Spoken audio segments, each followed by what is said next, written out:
سنو، حضرت سالبہ بن عبدالرحمن میرے کریم محبوب علیہ السلام کے صحابی ہیں، غریب ہیں.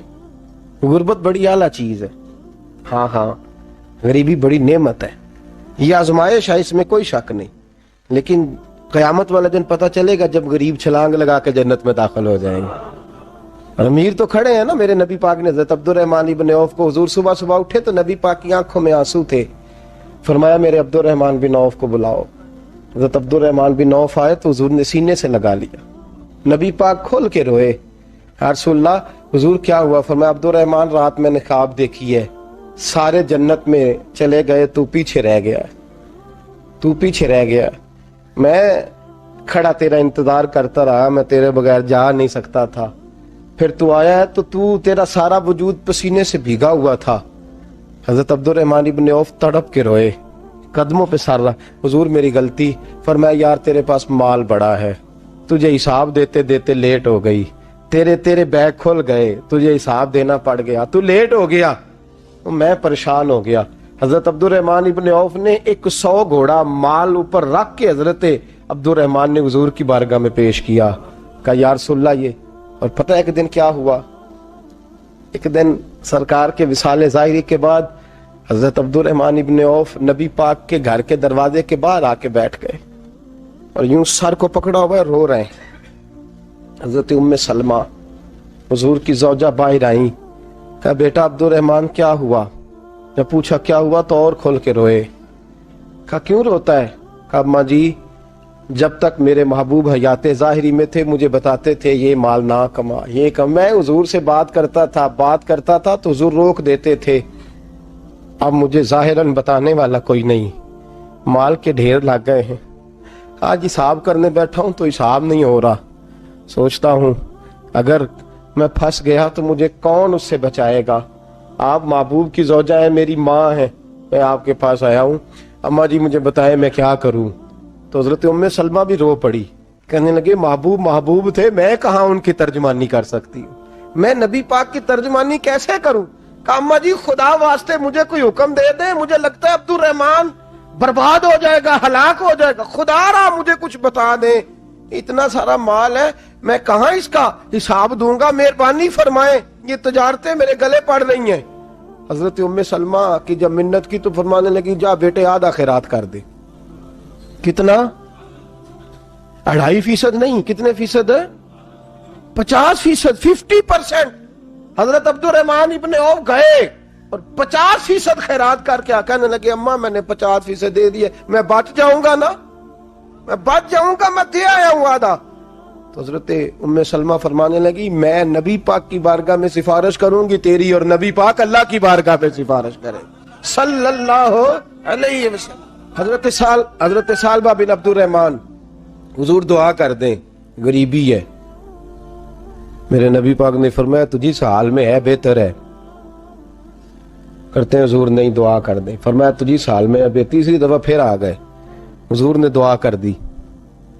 4 بکریاں تھیں، چند مہینے گزرے، کچھ تجارت شروع کی، چھوٹے موٹا لین دین شروع کیا تو 40 ہو گئیں. کچھ وقت اور گزرا تو ریوڑ بن گیا، پھر گائیں بھی آ گئیں، پھر اونٹ بھی آ گئے، پھر لائنیں لگ گئی. پھر ہر وقت حضور کے قریب بیٹھنے کو دل کرتا تھا. اب لین دین کے معاملات تھے، اب ذرا طبیعت تھوڑی پیچھے ہٹنے لگی، تھوڑا دل پیچھے ہٹنے لگا. پہلے 5 نمازیں مسجد میں، پھر زور اثر کی چھٹی. میری طرف دیکھو اور دیکھو میں کیا عرض کر رہا ہوں. پھر زور اثر گئی، پھر کچھ وقت گزرا تو مغرب بھی گئی، پھر اتنی بڑی حویلی کوئی نہیں. پھر باہر جا کے مدینے سے ڈیرا لگا لیا، جمعے کے جمعے آتے. زکوٰۃ کا حکم آ گیا 2 ہجری میں. حضرت ابو ہریرہ رضی اللہ تعالیٰ عنہ امیر زکوٰۃ مقرر ہوئے. 5 اونٹوں پر 1 بکری، یہ زکوٰۃ ٹھہری. اب جب گئے نا اونٹ گنے اور بکریاں گننے لگے، اوہو 1 کروڑ پہ 2.5 لاکھ کس نے دیا تھا؟ دعا کس نے فرمائی؟ اوہو اتنا، میرے پیسے بینک سے میسج آ جائے گا اتنے کم ہو گئے، اوہو بڑی مصیبت بنے گی. میرے تو خوشی ہوتی ہے جب آتے ہیں تو یہ اب یہ والا میسج بھی چلے گا کہ اتنے مائنس ہو گئے. توبہ توبہ، پریشانی لگ گئی، بڑی طبیعت. انکار نہیں کیا، کہنے لگے حضور سے جا کے عرض کرنا میں خود آؤں گا، اور جہاں محبوبیت ہو وہاں اتنے لفظ بھی بے ادبی ہیں، وہاں ٹھہر جاؤ، سوچتا ہوں، سمجھتا ہوں، غور کرتا ہوں، یہ جملے بھی وہاں توہین ہوتے ہیں۔ محبوب ہو اور وہاں انسان سوچ سمجھ کی بات کرے، وہاں انسان، بابا بلے شاہ صاحب نے کہا عقل آخ دی چگے نو سام کے رکھ، عشق آخ دے بال کے سیکنا چاہیے ہے۔ کہا جا کے کہنا میں آؤں گا۔ سب کی زکوٰۃ لے آئے، در رسول پہ آئے، حضور نے فرمایا پہلے سالبہ کی بات بتاؤ۔ پتا تھا نا پہلے سال، حضور اس نے کہا تھا میں آؤں گا۔ حضرت ابو ہریرہ کہتے ہیں نبی پاک نے ٹھنڈی آہ بھری، آہ ٹھنڈی، فرمایا ہلاک ہو گیا۔ اس کو کہا تھا نہ اس چکر میں پڑ، ہلاک ہو گیا، ہلاک۔ حضرت ابو ہریرہ فرماتے ہیں دو باریک باریک آنسوؤں کے قطرے بھی میں نے محبوب کی آنکھوں میں دیکھے۔ اپنا ہے نا تو دکھ ہوا، یار میرا اپنا تھا، یہ ہلاک ہی ہو گیا ہے، کدھر چلا گیا ہے۔ ان کو بھی بعد میں خیال آیا، او ہو میں تو غریب تھا، یہ آیا کدھر سے تھا، میں تو غلامی رسول میں آتا گیا تو رب میری عزتیں بڑھاتا گیا، یہ میں کس چکر میں پڑ گیا۔ آئے لائنیں بکریوں کی لائے، حاضر کی، حضور وہ میں نے کہا تھا حضرت ابو ہریرہ سے میں خود آؤں گا، حضور میں خود لایا ہوں۔ فرمایا محبوب نے مجھے تو نہ بتا، میں تو سمجھتا ہوں، میں نے کہا تھا تو میں آ گیا ہوں۔ فرمایا چل اٹھا، دوڑ جا، لے جا۔ حضرت ابو ہریرہ فرماتے ہیں انکار محبوب نے سالبہ کو کیا، لیکن آنسو ابو بکر صدیق کے بھی نکل گئے۔ فرماتے ہیں درد عثمان غنی کو بھی ہونے لگا، تڑپ مولا علی بھی گئے۔ فرمایا جا لے جا، نہیں چاہیے تیرے پیسے۔ فرماتے ہیں سالبہ نے ہاتھ باندھے، کہا محبوبہ غلطی ہو گئی، حضور مجھے، فرمایا تجھے کہا نہ تیرے نہیں چاہیے، نکل جا۔ حضرت ابو ہریرہ فرماتے ہیں جب نبی پاک نے رخ پھیرا تو صحابہ کی زبانوں پہ بھی جاری ہو گیا یہ تو ہلاک ہو گیا۔ کہتے ہیں مدینے میں قحط پڑ گیا، محبوب نے فرمایا بلال تو بھی آج لا، ایک خشک چھوارا حضرت بلال کا قبول ہو گیا۔ لیکن سالبہ لائنیں لگی یا مال کی، فرمایا جا لے جا، تیرا قبول نہیں ہے۔